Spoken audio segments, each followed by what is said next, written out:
নওগাঁর রানীনগরে অগ্নিকাণ্ডে একটি কাঠের ৬ মিল সহ হোমিও ওষুধের দোকান, ফলের দোকান, মুদি দোকান ও নাপিতের সেলুন সহ ৬টি দোকান ঘর ও মালামাল পুড়ে ভস্মীভূত হয়েছে।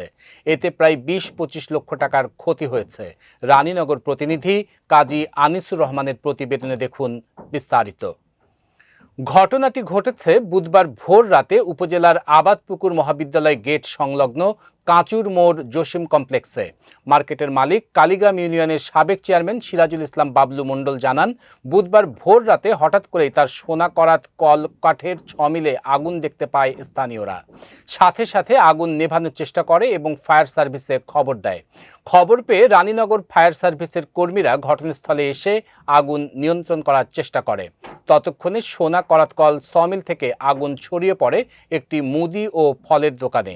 এরপর একটি হোমিও ওষুধের চেম্বার, একটি ডিমের দোকান এবং একটি সেলুন ও মালামাল রাখার গুদাম সহ ৬টি দোকান পুড়ে ভস্মীভূত হয়ে যায়। এতে প্রায় ২০-২৫ লক্ষ টাকার ক্ষতি হয়েছে বলে জানিয়েছেন তিনি।